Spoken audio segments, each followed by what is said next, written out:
네, 저희 또 연구원님 오셨기 때문에 연구원님 소개를 간단히 하고 그러고는 오늘 또 저희가 준비한 내용 한번 이어가 보도록 하겠습니다. 일단은 메리츠 증권 글로벌 투자 전략 그리고 선진국이라고 되어 있어요. 주로 미국을 말씀을 하시는 거겠죠? 여기에 수석 연구원님 황수웅님 모셨습니다. 안녕하세요. 반갑습니다. 안녕하십니까. 아니, 생각보다 너무 외모가 출중하신 젊은 연구원님이 나오셔서 네네네. 깜짝 놀랐어요. 왜냐면은 사실 좀 에피소드가 하나 있는 게 제 네. 지인분이 아신다고 하시는데 약간 스타일이 좀 무뚝뚝한 스타일이시다 해가지고 제가 연배가 좀 지긋하신 분이 오늘 나오시나 봐요. 이렇게 했는데 저보다 어릴 수도 있다고 말씀해 주셨는데 지금 보니까 그건 아니지만 너무 영한 분위기가 너무 오랜만에 일부에 나온 느낌이라 네. 굉장히 좀 저도 좀 라이트해지는 뭔가 마음인 것 같습니다. 과연 오늘 라이트하게 진행을 해도 될지 먼저 한번 좀 여쭤보고 알겠습니다. 어떤 톤을 원하시나요? 저희가 지금 오프닝을 했는데 오프닝 톤 정도 괜찮을까요? 오프닝 톤 정도면 좋을 것 같습니다. 아, 네네. 그 정도는 괜찮다. 과도하지 않나요? 네네. 알겠습니다. 그러면은 첫 번째로 일단은 저희가 이거는 여쭤볼 수밖에 없을 것 같아요. 지금 코인이 반등을 하면서 바닥을 다지고 올라온다라는 이야기가 나오는데 이런 부분에 있어서 계속 유동성 얘기가 나왔고 최근에 시장이 11월에 하필이면 코인이 무너지기 시작하면서 나스닥도 같이 무너졌다가 그리고는 바닥에서 하다 보니까 코인 반등과 함께 시장이 반등을 했어요. 그리고 또 코인이 흔들리면서 시장이 지금 어디로 가나요가 12월의 물음표인데 이 부분에 대해서 지금 어떻게 보시는지 최근에 11월과 12월 초에 이 분위기에 대해서 조금 설명해 주시면 감사할 것 같습니다. 말씀해 주신 그 포인트가 최근 시장 흐름의 핵심이었던 것 같습니다. 저는. 그러니까 10월 말에 미국 증시는 고점이었고 그 뒤부터 이제 11월 20일까지 계속 시장이 흘러내렸었는데 그 흘러내리는 동안 두 가지 포인트가 이제 주요 하락 원인으로 지목이 되었던 것 같아요. 첫 번째가 말씀해 주셨던 그런 유동성 이슈고요. 두 번째가 AI 버블론인 것 같은데. 그죠. AI 버블론은 저는 약간 이제 시장이 빠지니까 거기에 갖다 붙여지는 그런 이유 정도다라고 저는 생각을 했었고요. 그러니까 버블이 아니다라는 의견을 말씀을 드리는 거고. 네. 두 번째는 이제 단기 변동성 요인이었던 유동성에 대해서 여러 가지 그것도 이제 세 가지 정도 있었던 것 같아요. 이슈가 첫 번째는 이제 금리 인하 기대감의 되돌림이라든가 두 번째는 셧다운 이슈가 이제 TGA라고 해서 재무부 현금 잔고가 이제 재무부가 정상적으로 돌아가면서 쓰이면 그게 이제 시장의 유동성 요인 중 하나로 또 작용을 하는데 그 셧다운되면서 들어오지 않으니까 거기에 대한 우려 그리고 마지막으로 코인인 것 같아요. 네. 근데 나머지 두 개의 이슈는 지금 다들 이제 공감하시다시피 셧다운도 해제가 됐고 그리고 금리 인하 기대도 11월에는 50%까지 12월 FOMC 금리 인하 기대가 빠졌었다가 다시 80% 이상까지 또 올라오기도 했습니다. 네. 그런 식으로 금리 인하 기대도 회복된 상황에서 이 코인 이슈가 일반적으로는 이 매크로에서 어떻게 해석을 하냐면 어떤 매크로 불확실성이나 이제 이슈가 발생을 하면 그게 이제 위험 자산이나 코인이나 이제 공에 영향을 주면서 얘네가 같이 이제 하락을 하는 그런 메커니즘을 일반적으로 생각을 하는데 전 11월 장세는 조금 달랐던 것 같아요. 코인의 하락이 위험 자산 가격 하락의 원인 중 하나로 작용을 했다라는 생각입니다. 그러니까 이게 예전에는 코인이 이 정도까지는 아니었는데 지금은 이게 이야기는 많이 나와요. 비트마인 얘기도 나오고 그다음에 스트래티지 얘기도 나오고 하는데 최근에 확실히 우리가 2025년 들어가지고 그런 얘기들을 많이 들었습니다. 주식회사들이 코인을 사겠다. 그걸 통해 가지고 본인들의 뭔가 재무제표와 성장을 담보를 하겠다라고 이야기가 나왔었는데 그런 부분이 옛날에는 베네수엘라 아니었죠. 엘살바도르였나요? 그런 이제 남미의 국가들이라든지 몇몇 그런 데서 얘기하면은 저런 데도 있대라는 식으로 신기하게 생각했었는데 요즘에는 그런 종목들, 그런 기업들이 워낙 많다 보니까 이게 하나의 엄청나게 거대한 산업처럼 여겨지고 있는 거고 그게 더 변동성을 키웠다라는 이야기까지 나오고 있는데 요게 지금 계속 지적당하는 상황이잖아요. 코인이 떨어지면은 그런 기업들이 오히려 반대매매 트리거가 될 수 있다. 그러니까 그쪽이 유동성에 큰 영향을 미칠 만큼 산업이 되게 커졌다라고 봐야 될까요, 지금? 사실은 그 규모에 대해서는 저희가 정확하게 볼 수가 없어서 그거에 대해서 제가 이렇다 저렇다를 확실하게 말씀드리기가 저도 좀 어렵기는 한데 근데 저도 사실은 추측에 가깝긴 하지만 이 말씀하신 그런 메커니즘들, 비트마인이나 스트래티지 같은 자기네 회사의 가치의 중요한 한 부분 중 하나로 비트나 이더를 편입을 하기도 하고 헤지펀드들이 자기네 포트폴리오 안에 이제 비트코인이나 이더리움을 중요한 자산으로 편입을 하기도 하고 이런 행태들이 이제 코인 가격에 민감해질 확률을 만드는 게 뭐 최근에 이슈 중에 하나가 뭐 11월 달에 사실은 앞서 그 11월 초에 있었던 이슈가 코인 해킹 사태가 코인 가격의 급락을 만들고 그 급락이 또다시 이유가 되어서 네. 청산이라는 연결고리로 또 가격의 하락을 만들었는데 이제 그게 연결고리가 되다 보니까 청산이라는 이슈는 사실은 이 뭐 코인이라든가 이런 거를 담보 삼아서 또 다른 쪽에서 만들어진 유동성을 걷어들이게 하는 요인으로 또 작용을 할 수 있어서 저는 그런 부분들이 실제로 최근에 위험자산 가격에 좀 영향을 준 게 아닌가. 왜냐하면 워낙 급격하게 가격 변동이 있었기 때문에 그런 식으로 좀 시장을 바라보기도 했었습니다. 근데 이 비트코인이라는 게 암호화폐 시장이 올 한 해 정말 변동성이 좀 큰 한 해였다고 생각을 네. 하는데 뭐 12만 6천 달러를 뚫으면서 신고가까지 가는 분위기가 연출이 되던 때도 있었고 지금은 뭐 이제는 7만 달러까지도 붕괴될 수 있다라는 우려의 그런 시각들도 좀 나오고 있는데 궁극적으로 좀 암호화폐 시장이 바라보는 방향성은 어떠한 쪽이라고 우리가 생각해야 옳은 걸까요?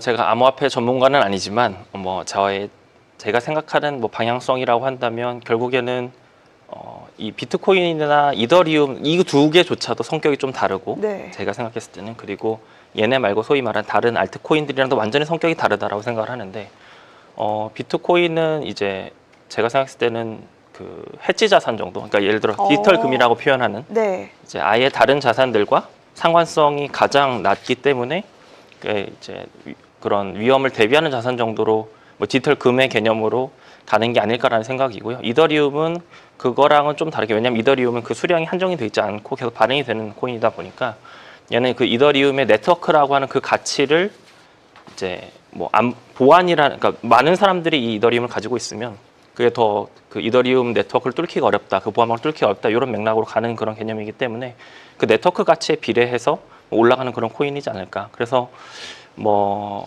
두 코인 모두 뭐 기본적으로 우상향을 전제로 보는 게 맞지 않나라는 생각을 한편에 하긴 하지만 네. 뭐 그 방향성에 대해서도 함부로 좀 예단할 수는 없다라고 생각을 합니다. 아니- 우상향을 하더라도 단기간의 변동성은 그 누구도 예측할 수 없을 것 같다.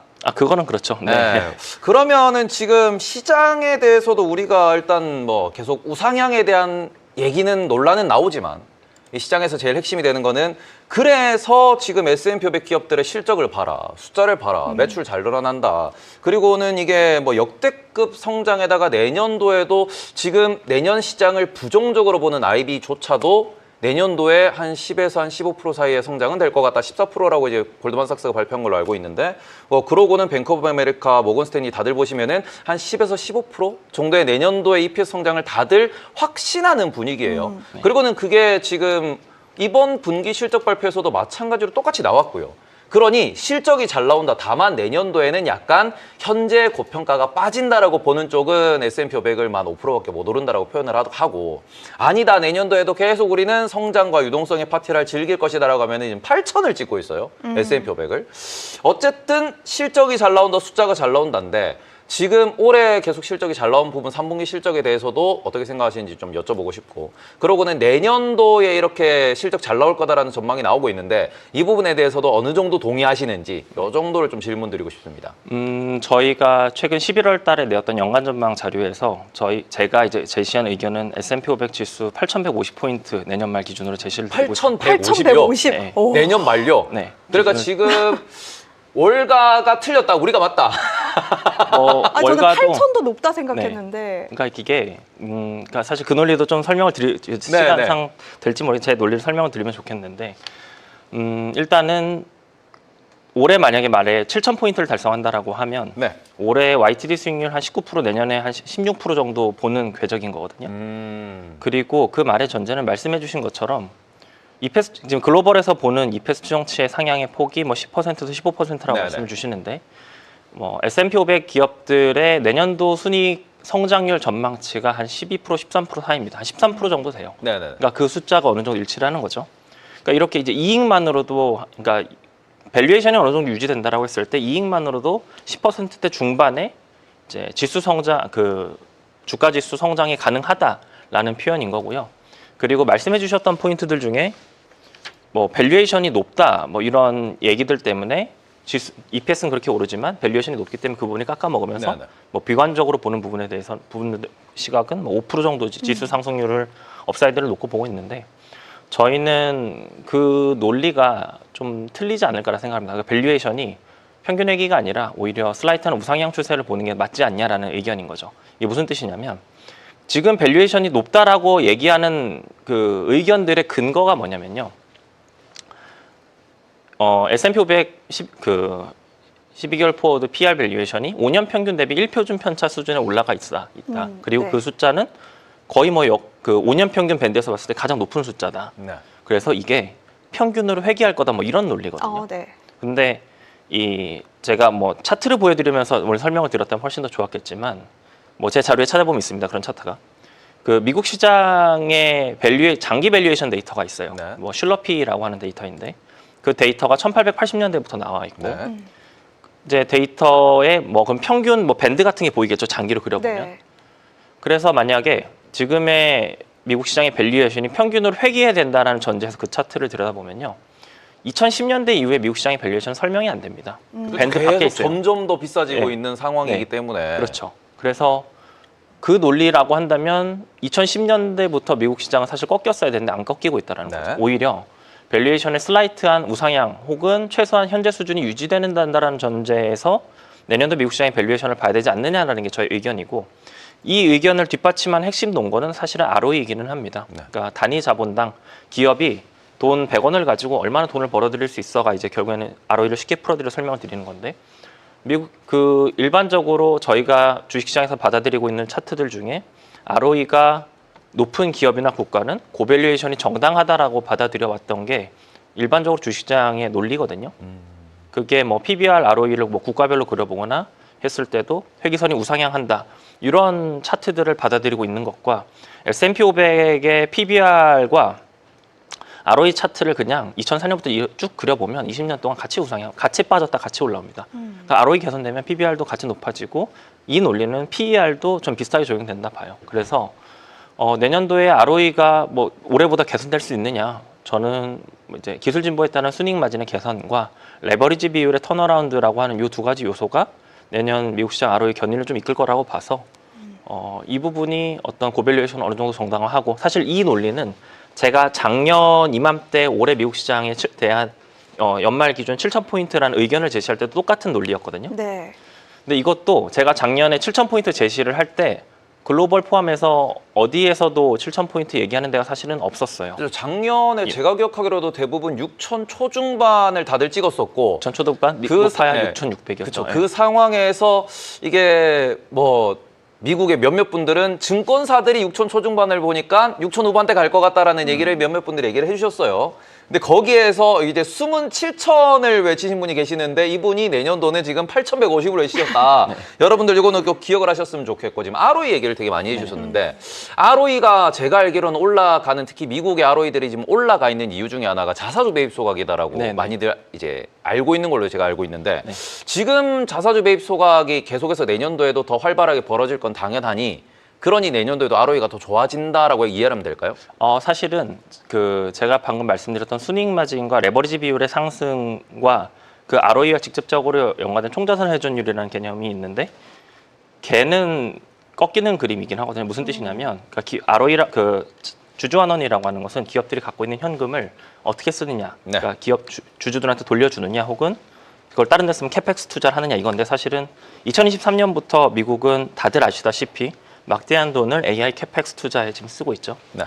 그런 부분들 때문에 그 자사주 매입이란 이러한 부분은 그 전까지 미국 시장의 ROE를 견인하던 힘이 뭐 2023년, 4년보다는 사실 떨어지고 있는 부분은 맞습니다. 그래서 그렇게 이해하시기보다는 오히려 다른 요소인 마진 개선과 이제 레버리지 비율이라는 요 포인트의 턴어라운드가 그 ROE 개선의 핵심 축이다라고 이해하시는 게 맞을 것 같아요. 그럼 마진의 개선이라고 하면 요즘에 많은 그 투자자들이 우려하고 있는 그 AI 관련돼 가지고 지금 마진 돈을 벌 수 있냐 없냐라는 부분도 좀 내년부터는 개선세를 보일 수 있다라고 생각할 수 있을까요?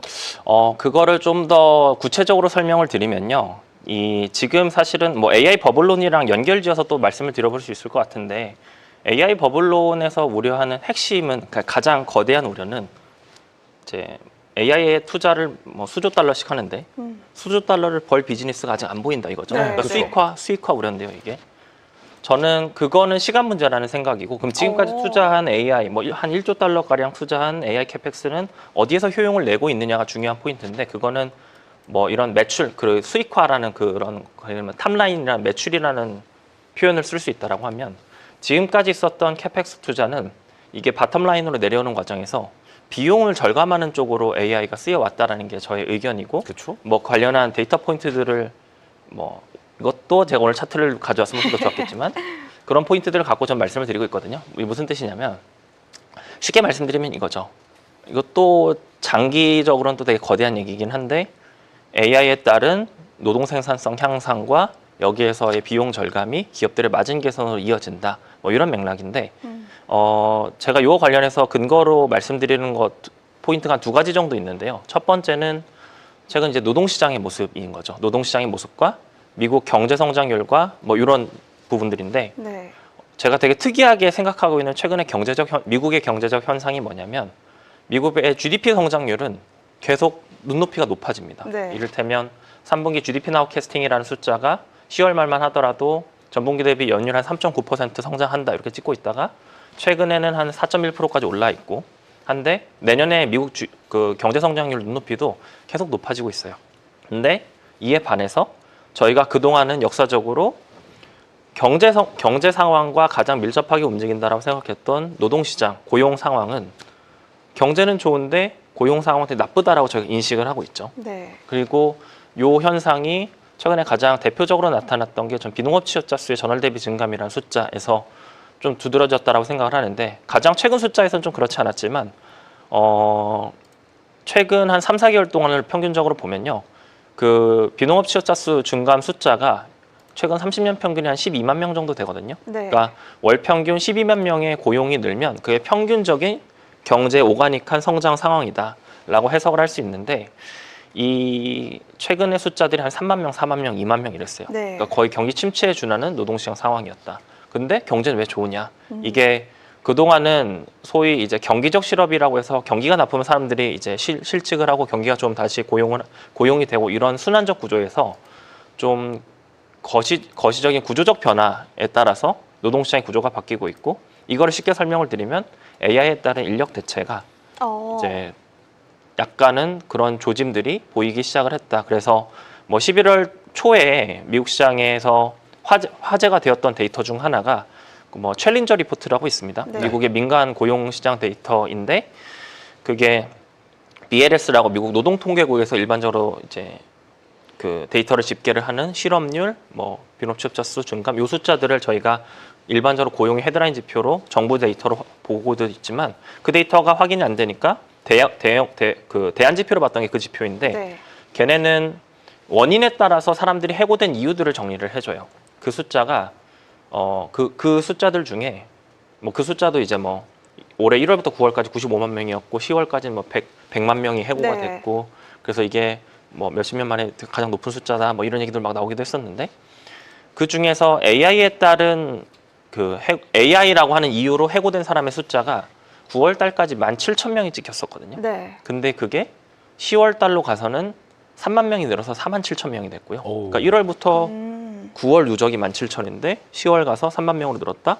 AI에 따른 인력 대체가 가속화되고 있다. 그리고 리포트를 좀 자세하게 확인을 해보면 어디에서 가장 활발하게 이런 현상들이 진행이 되고 있느냐? 기술 분야랑 금융 분야라고 명시를 하고 있어요. 그리고 미국 기업들의 S&P 500 기업들의 업종별 그 순이익 마진율에 전년 동기 대비 얼마나 개선되어 있느냐를 확인을 해보면 IT 섹터랑 금융 섹터가 가장 가파르게 개선이 됩니다. 이게 약간의 제가 말씀드렸던 그런 연결고리라는 거죠. 그리고 10월 달 데이터 중에서도 특이점이 하나가 뭐가 발견이 되냐면, 물류 부분에서 네. 4만 명 정도의 인력 해고가 나타나요. 저희가 그 AI에 따른 인력 대체의 본격화를 뭐 피지컬 AI 시대 가서 이런 상상을 한다라고 했을 때, 물류 창고를 사람들이 짐을 나르는 게 아니라 로봇들이 로봇으로 짐을 넘어가고? 나른다. 뭐 중국 뭐 물류 창고 영상들 보시는 것처럼 네네네. 그런 현상들이 이제 미국에서 어떤 그러니까 고용 데이터에서도 이런 징후들이 나타나고 있다는 거죠. 이게 기업들 입장에서는 마진 개선 요인으로 작용하고, 피지컬 AI로 진보를 하고, 뭐 에이전트 AI도 본격적으로 확산이 되면 이런 부분들이 기업한테는 마진 개선의 핵심 요인으로 작용을 할 거다. 지금은 기술 섹터랑 금융 섹터 중심으로 나타나지만 다른 섹터들에서도 이런 현상들은 좀 확산되면서 결국은 기업들의 ROE 개선의 밑바탕의 요인, 이게 밸류에이션을 눈높이를 낮추지 않아도 되는 요인으로 작용할 거다라는 논리입니다. 비용에 대해서 이야기를 많이 해주셨는데 그럼 여기서 잠깐만 분위기를 좀 풀기 위해서 아까 금융에 대해서 많이 말씀해 주셨어요. 네. 그러면은 이제 본인의 일자리도 네. AI로 대체될 수 있다고 생각을 하시는지. 저는 어떻게 생각하냐면요. 네. 저는 이제 약간 저를 변호하는 것처럼 보일 수 있는데, 네. 변호해야죠, 변호해야죠. 예. 이 자리는 AI로 대체될 수 없습니다.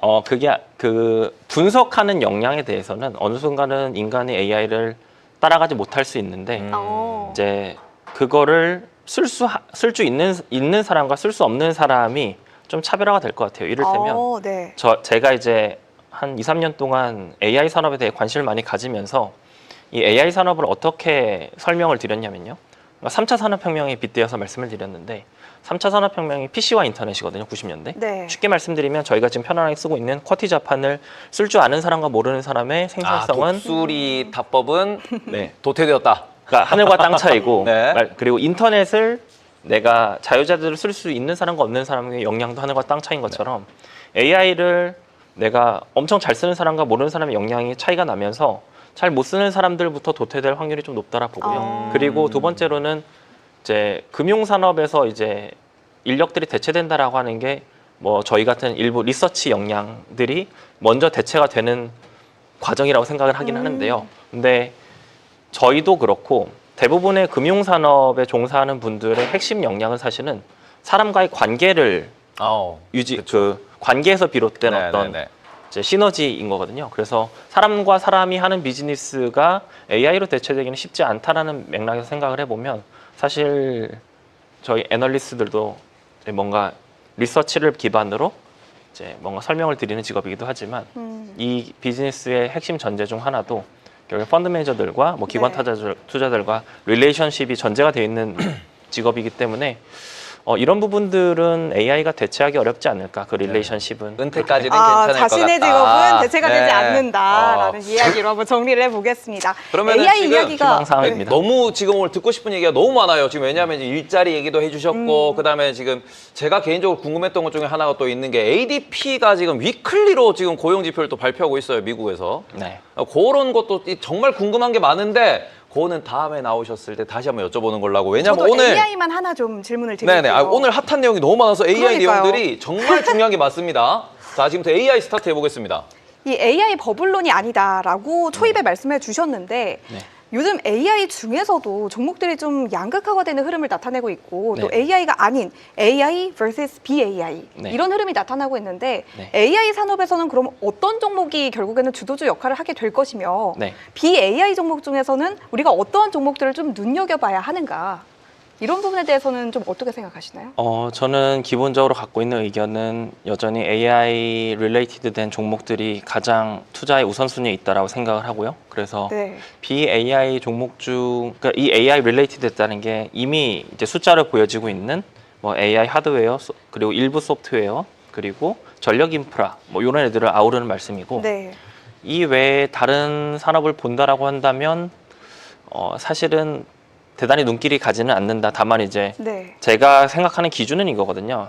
그 CSP라고 하는 데이터 센터 기업들의 매출 성장률을 비트할 수 있는 다른 비즈니스가 있느냐라고 했을 때 그런 비즈니스 정도는, 그런 종목 정도는 저희가 좀 눈여겨볼 만하다. 뭐 YY 이제 매출 성장률 기준은 30-40% 정도 이상 나와야 나는 얘를 AI 비즈니스 지금 잘 나가는 하이퍼스케일러들, 뭐 빅테크들 대신해서 얘를 사볼 만해 라는 기준을 뭐 나름대로 갖고 있고요. 그래서 그 정도 기준을 놓고 보면 좋지 않을까 싶고, 그 AI 중에서는 그럼 누가 주도주가 될 거냐라고 했을 때는 아직까지는 이제 결국에는 제가 생각하는 시장은 미국은 뭐 지금 뭐 유동성 장세다 어떤 장세다 많이들 이제 생각들 하시지만 저는 너무나 완연한 실적 장세라고 생각을 하거든요. 네. 그래서 숫자가 눈에 보이는 이제 기술 기업들 중심으로 대형 기술 기업이 결국엔 포트폴리오의 중심이 돼야 되고, 나머지 이제 알파 낼 수 있는 기업들을 잘 찾아서 채우는 게 필요하지 않나라는 생각입니다. 알겠습니다. 이번에는 UBS 글로벌 테크 AI 컨퍼런스에 대한 의견도 좀 들어볼게요. 네. 여기서도 구체적으로 어떤 이야기가 나왔고 우리가 이 AI 시대에 발맞춰서 나아가는 요즘의 시장 분위기를 볼 때 어떠한 좀 해안을 얻어볼 수 있을까요? 사실은 요게 이제 제가 생각했을 때 어제 시장에서 좀 많이 회자가 되었던 그런 이벤트라고 생각을 하거든요. 거기서 이제 엔비디아 CFO가 나와서 기존의 AI 엔비디아 실적 발표에서는 하지 않았지만 이제 뭐 엔비디아도 괜찮고 AI 산업도 괜찮다라는 괜찮다. 얘기들을 했던 얘기들이 몇 가지가 있는데 뭐 첫 번째로는 제가 좀 눈여겨봤던 얘기 중 하나는 오픈 AI 향 지금 기대되는 매출이 그 전에 엔비디아가 이제 10월 GTC에서 제시를 한 2026년까지 5천억 달러 매출을 예상을 하고 있다는 숫자에 포함이 되지 않는다라는 얘기가 네. 좀 눈에 들어왔습니다. 이거를 뭐 일각에서는 그래서 오픈 AI의 향 매출의 불안 요인으로 해석해야 되는 거 아니냐 이렇게 또 보시는 시각이 있지만 저는 오히려 엔비디아의 그 5천억 달러 그 숫자 이번 10월 말에 GTC에서 얘기를 한 게 되게 센세이셔널을 했거든요. 네. 그게 기존에 팔린 블랙엘 GPU를 제외한다 손 치더라도 내년도 그 GPU 판매 금액만 한 3,500억 달러 이제 숫자를 제시하는 느낌인데 이게 추가적으로 상향이 될 수 있다라는 얘기를 이번 실적 발표 때 했었고 그 얘기를 좀 구체적으로 제시한 게 우리는 그 숫자에 오픈 AI 향 매출액은 안 담았어. 얘네가 기존의 오픈 AI라는 기업은 뭐 코어이브나 마이크로소프트 애저나 이런 애들의 클라우드를 구독을 하다가 이제는 자기들이 직접적으로 GPU를 사서 데이터 센터를 구축을 하려고 하는 그 니즈가 있는데 거기에 대해서 우리가 팔 건데 그 숫자는 우리가 제시한 가이던스에는 안 들어있어 이런 얘기거든요. 그러니까 업사이드가 조금 더 많이 열려 있다라는 뜻으로 전 해석을 했고요.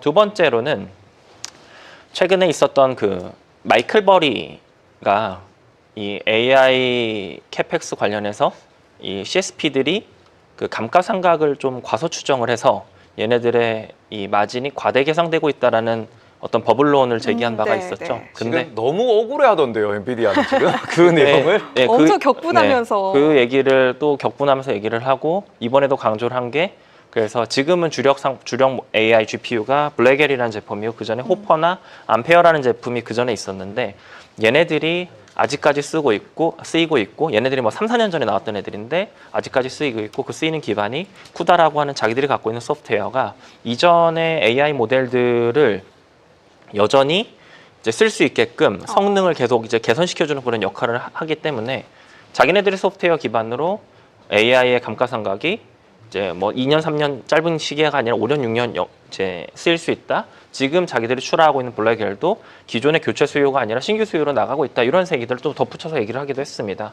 그리고 또 세 번째로 제가 눈여겨봤던 부분은 그 전에 엔비디아는 사실은 그 빅테크향 매출액의 비중에 대해서 이제 구체적으로 언급한 바가 없긴 했거든요. 이제 네. 어느 정도인지 추정을 했어야 했는데 이번에 그 컨퍼런스에서 이 빅테크향 그 하이퍼스케일러 데이터 센터 향으로 매출액은 한 50% 정도다라고 좀 못을 받고 있습니다. 그래서 시장에서 걱정을 했던 게 뭐 오픈 AI나 그 엔트로픽 같은 이제 비상장 스타트업 향으로 의존이 크고 그래서 얘네가 뭐 매출 채권 회수 문제와 관련해서 얘네 나중에 회수 안 되는 거 아니에요? 이런 우려도 있었지만 그쪽에 대한 의존도보다 훨씬 더 현금 여력이 탄탄한 빅테크향 의존도가 그러니까 그 매출 비중이 훨씬 높기 때문에 그런 부분에 대해서도 우려할 필요가 없다. 뭐 이런 얘기들이 나왔었고 그게 저는 그래서 뭐 엊그제도 엔비디아 주가가 좀 이제 반등을 하기도 했었는데 어제 장 초반에도 이런 요인들을 좀 좋게 생각을 해서 주가들과 그래 좀 반응하지 않았나 보고 있습니다. 근데 저는 어제 그 얘기에서 종합적으로 한 가지가 물음표였던 게 네. 지금 시장에서는 엔비디아는 당연히 본인 회사고 본인 CFO니까 우리 잘할 겁니다. 주가 떨어뜨리면 안 됩니다. 떨어지지 마세요. 뭐 이런 얘기 계속 나오고 있는데 본인들이 젠슨항이 내년도까지 우리가 루빈까지 이 정도 매출이 나올 것 같습니다라고 얘기를 자신 있게 했고 그때 사람들이 계산을 해봤단 말이에요. 네. 계산해본 그 계산 결과에 대해서 저게 타당해라고 생각했던 근거는 지금 현재 TSMC의 캐파와 TSMC의 차세대 공정에 대한 그런 증설 속도와 거기에 엔비디아의 캐파가 어느 정도 들어가 있다는 게 나와 있잖아요. 맞아요. 그러면은 지금 현재 판매가가 나올 거고 그리고는 루빈이 또 판매가가 더 올라갈 거니까 그런 걸 다 감안했을 때 저 정도는 내년까지 저렇게 팔 수 있겠네 했는데 갑자기 이걸로 이제 주가가 뭔가 흔들린다든지 오픈 AI 관련 논란이 나온다든지 이러니까 거기서 오픈 AI는 뺐어 이렇게 얘기가 나왔거든요. 그러면은 이게 시장에서는 이거를 우리가 어떻게 해석을 해야 되는지, 그러니까 그 숫자, 젠스당이 제시한 내년도까지 매출에 대한 숫자는 근거가 있다. 이미가 우리가 그 정도까지 알고 있다는데 이게 자꾸 논란이 되다 보니까 그거에 대해서 뭔가 이제 이게 다른 얘기가 나오는 건가 아니면은 그냥 원래 잘 하던 거고 그냥 우리가 괜한 걱정을 했던 건가. 오픈 AI 관련돼 가지고 지금 이 빅테크 매출도 말씀해 주셨는데 어차피 빅테크에는 마이크로소프트나 오라클이 포함이 될 거고 걔네들은 결국 오픈 AI랑 같이 일을 하는 거니까. 그러니까 이게 어찌 보면은 여전히 당장의 문제는 없는 상황은 맞는데 워낙 논란이 많이 되고 좀 억울한 상황이 되다 보니까 그런 부분에서 젠슨항에 대한 보충 설명으로 봐야 되는 건지, 말 그대로 우리가 매출이 여기서 업사이드라고 말씀하셨는데 업사이드가 더 있다라고 하면은 이게 기존에 젠슨항이 얘기했던 것보다 숫자가 더 늘어날 수 있냐라는 건데, 시장에서는 저도 대충 계산해봤는데 TSMC 캐파 속도를 놓고 보면은 업사이드가 많지는 않을 것 같거든요. 왜냐하면 풀 캐파 생산, 풀로 판매했을 때 그 숫자가 나오는 건 맞으니까. 근데 그런 부분에 대해서는 어떻게 우리가 생각을 해야 될까요? 저희도 사실은 코어스 캐파를 기준으로 이제 뭐 GPU의 숫자라든가 이런 뭐 계산해 놓은 숫자들을 뭐 나름 갖고 있기도 한데, 저희도 이제 계산해 보면 사실은 정확하게 추정이 안 되는 부분이 뭐 엔비디아의 코어스 L이라고 하는 차세대 그 패키징 시스템이 이전 패키징 시스템 대비 훨씬 더 수율이 좋다 이렇게 알려져 있는데, 걔랑 그러니까 코어스 L이랑 코어스 S 그전 버전이랑 어느 정도 비율로 갖고 있는지 사실 시장 공개되지 않아요. 따봐야 아는 거고 수율도 아직은 모르는 거고. 공개가 안 되어 있거든요. 그래서 그 부분에 대해서 저희도 러프하게 숫자를 갖고 있고, 아마 저희가 갖고 있는 숫자가 글로벌에서 얘기하는 숫자랑 거의 크게 다르지 않아서 비슷한 맥락으로 추정한 게 아닌가라고 보고 있는데, 뭐 그런 업사이드를 좀 볼 수 있지 않을까 싶고, 그리고 두 번째로는 이게 엔비디아가 최근에도 있었던 현상이 뭐냐면 자기네 블랙일이 잘 팔리니까 TSMC한테 웃돈 주고 캐파 좀 더 할당받고 그러기도 했거든요. 그쵸. 그런 일들이 좀 추가적으로 있을 것까지 감안을 하면 이런 부분들이 이제 추가적인 엔비디아 실적에 좀 업사이드 요인이 될 수 있지 않을까, 저는 이 정도로 해석을 하고 있습니다. TSMC 증설 속도가 더 빨라질 수도 있을 것 같다. 업사이드라는 거는. 근데 그 TSMC 증설 속도는 이제 정해져 있는 거잖아요. 2026년에 생산할 수 있는 거는 지금부터 증설한다 해도 2027년, 8년에 나올 얘기고, 지금 나와 있는 거에 대해서는 추가적인 뭐 증설이 더 늘어서 엔비디아의 뭐 실적도 더 늘 거다 이렇게는 해석하기는 어렵고. 26년까지는 그렇게 보는 건 어렵다. 네네, 그렇죠. 지금 그런 얘기가 나오더라도 우리는 27년, 28년을 보고 더 길게 보고 투자하면 그럼 되겠네요. 더 길게 보고 투자하면. 그렇기도 하고, 아마 시장은 이제 26년에는 26년 숫자를 이제 고려는 안 하고 27년, 8년 숫자들을 반영을 해 나가겠죠. 그러면 26년도 연말에는 지금 8,150. 그러면은 27년도에는 더 높아질 수 있겠네요. 뭐 저희가 걱정하고 있는 것 중 하나 27년이 약간 좀 주춤하려라는 생각은 어느 정도 있는데, 그건 이제 그 정도를 불확실성 시기에서 본다라고 했을 때 저는 제가 사실은 그러니까 이거는 좀 장기 전망을 러프하게 좀 말씀을 주시는 것 같은데, 저는 지금의 주식시장 상황이 뭐 시장에서도 많이 얘기를 하는 3차 산업혁명, 그러니까 그 90년대 PC 혁명과 좀 많이 비견해서 말씀을 하시는데, 이제 그때도 그 S&P 500 지수가 4배가 올랐거든요. 근데 비슷한 맥락에서 2020년대를 뭐 3배, 4배 정도 생각을 하면 뭐 2030년대 10,000포인트 못 보겠냐, 이런 맥락으로 시장을 보고 있습니다. 계속 우상향으로 우리가 보는 건 맞을 것 같다. 그럼 끝으로 근데 오늘 이거 정말 너무너무 궁금했었는데 이제는 마무리를 하셔야 되는 시간입니다. 마무리를 해야 돼서 정말 오늘 정말 저희가 정말 질문 드리고 싶었던 게 뭐냐 그러면은 오픈소스 폐쇄형 모델 요 내용이 있어요. 말 그대로 딥시크가 밝힌 건데, 일단은 먼저 요약을 해서 한번 말씀을 드려보면은 오픈소스가 폐쇄형 모델, 말 그대로 우리가 이제 뭐 구글이라든지 오픈AI가 개발하는 게 훨씬 더 유리하다 라고 딥시크 쪽에서 이렇게 얘기가 나왔다라는 부분이 있었어요. 그러니까 그 부분에 대해서 매우 짧게 그 설명을 좀 부탁드려도 될까요? 한 1분 정도 내외로? 네, 그거 짧게 좀 설명을 드리면, 그 딥시크가 엊그제 냈던 그 자신들의 최신 그 보고서에서, 그러니까 최신 모델에 대한 설명서에서 뭐라고 얘기를 했냐면, 오픈소스 모델보다 폐쇄형 모델이라고 하는, 미국의 뭐 오픈AI라든가 구글 얘네들의 모델 진전 속도가 훨씬 더 빨랐다. 그게 그 배경이 하드웨어의 격차 때문이다. 뭐 이런 얘기들 했었거든요. 그래서 이제 저는 뭐 결국에는 딥시크의 최신 모델이 그렇게 빠르게 진보했던 모델들과 가장 격차를 줄인 모델이다, 이게 설명이 했지만, 제가 갖는 거기서의 시사점은 이제 스케일링 법칙이라고 그러죠. AI 모델을 결국에는 계속 진보를 경쟁적으로 개발을 할 때 더 많은 하드웨어가 필요하다라는 이 논리가 아직도 유지가 되고 있는 거고, 딥시크가 처음 나왔을 때 이 논리가 깨지는 거 아니냐 해서 AI 하드웨어 과잉 공급 논란이 있었는데, 그런 부분들이 사실 깨진 상황에서 전 최근에 제미나이 3가 나온 것도 결국에는 오픈 AI가 뭐 코드레드 발표한 것도 모델들끼리 좀 더 경쟁을 가속화하는 그런 요인으로 좀 작용을 하고 있고, 이런 부분들을 종합적으로 저희가 고려를 해보면 뭐 여전히 저희가 지금은 학습에서 추론으로 넘어가서 추론 쪽에 뭐 AI 캐파가 중심이 될 거다 얘기를 하지만, 학습 쪽에서도 AI 캐파 경쟁이 여전히 있다라는 점, AI 하드웨어의 전반적인 초과수요 상황이라는 점을 뒷받침하는 그런 얘기가 아니었나, 이렇게 해석을 하고 있습니다. 알겠습니다. 여쭤보고 싶은 게 너무 많았는데 여기까지 다음에 꼭 마무리를 해봐야 될 것 나와주세요. 같아요. 너무너무 이게 저희가 일단 자료도 받았는데 질문 드리고 싶은 내용이 너무 많은, 너무 알찬 자료이기 때문에 일단 지금까지 메리츠 글로벌 투자 전략 수석 연구원 황숙 연구원님이셨는데 진짜 꼭 약속해 주세요. 꼭 나와주세요. 알겠습니다. 너무너무 저희가 진짜 너무 궁금한 게 많아가지고 오늘 이제 시간 가는 줄 모르고 들었습니다. 여기까지 나와주셔서 너무너무 감사합니다. 고맙습니다. 네.